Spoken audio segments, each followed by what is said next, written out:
right, now what we're going to learn how to do is graph variations on those basic functions that were listed in the library of functions. Okay?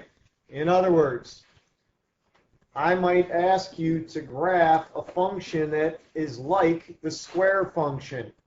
So first and foremost, when I say the square function, you should know what that graph looks like, along with certain key points that are on the graph, such as 0, 0, 1, 1, 2, 4, etc. Okay? And what we're going to do with those basic functions is move them around in the Cartesian plane to obtain graphs of different functions that look like the basic functions. All right? We're going to start by learning how to graph functions using vertical and horizontal shifts. Collectively, all these procedures that we're going to be going over are called transformations. All right? So we'll utilize our calculators to help us understand the logic. What I want you to do is press your y equals button, and in y1 graph y1 equals x squared. Then in y2 graph y2 equals x squared plus 2. And I'll do that along with you. So in y1, I'm graphing x squared. And what I can do also is if I move the cursor to the left of the y equals and hit enter, I can change my line style to a thick line. That way you'll be able to distinguish the two graphs. y2 get x squared plus 2. The window that we'll use is -3 to 3 on x. And how about 0 to 10 on y? Deal? Press graph. There's y1 equals x squared. There's y2 equals x squared plus 2. How are the two related? You just got shifted up. Yeah, y2 equals x squared plus 2 is shifted up. How many units is it shifted up? 2 units. We can actually verify that it shifted up 2 units by creating a table.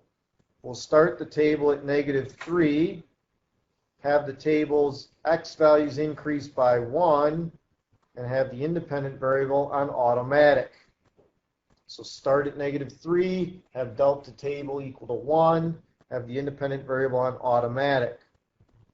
I press second graph, and you can see that here are your y coordinates on y equals x squared.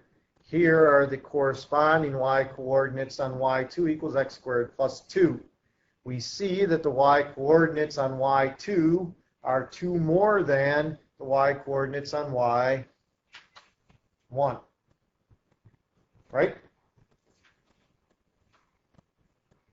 Go back to your y equals menu, but this time graph y2 equals x squared minus 2. You'll need to adjust your viewing window so that y min is now -2. And then press graph. There's y2 equals, or y1 equals x squared. And then the thinner line is y2 equals x squared minus 2. What happened? y2 is the graph of y1 shifted down 2 units. Again, we can verify that from the table and see that the y coordinates on y2 are 2 units smaller than the corresponding y coordinates on y1. Okay? And in fact, we can generalize these results. If you add a real number k to the right side of a function, y equals f of x, the graph of the new function, y equals f of x plus k, is the graph of f shifted vertically up k units, if k is positive, and you go down absolute value of k units if k is negative. All right? So for example,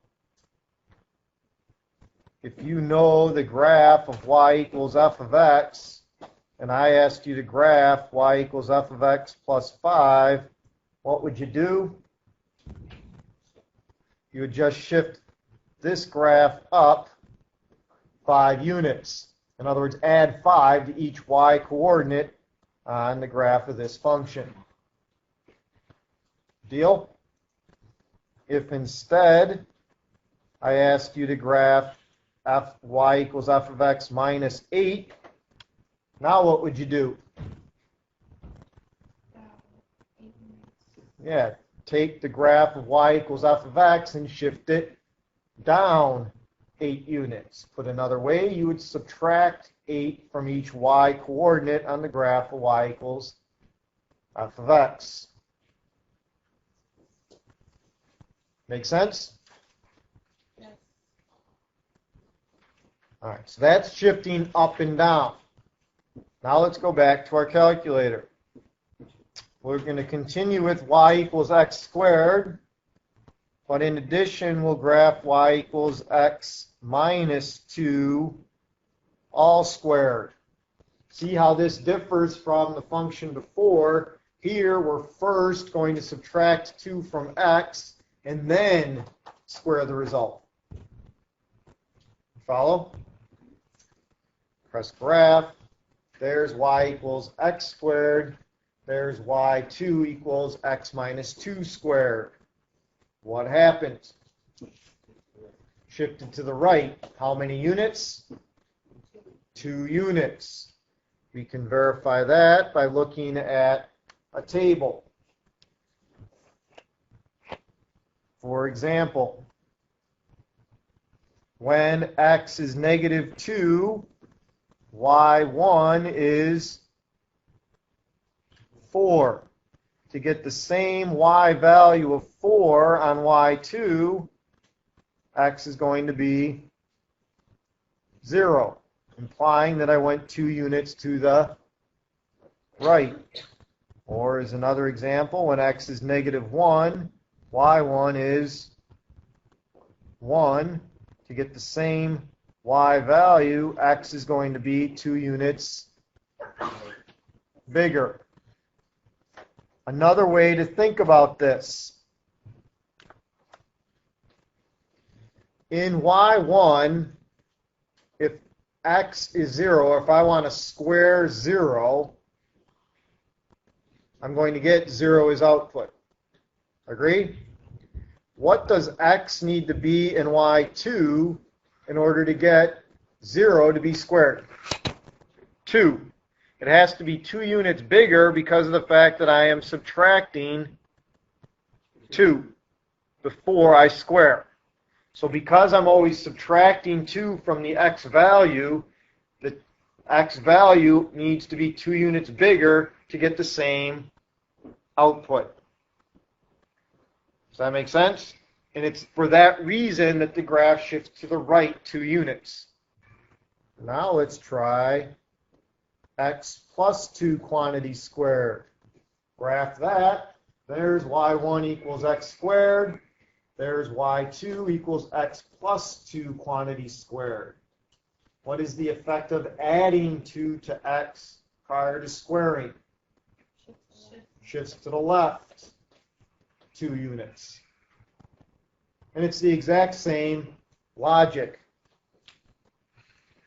If I want to square 0, what does x need to be? Negative 2. It has to be negative 2 because I'm already adding 2 to the x values. So the inputs are going to be 2 units less to get the same output.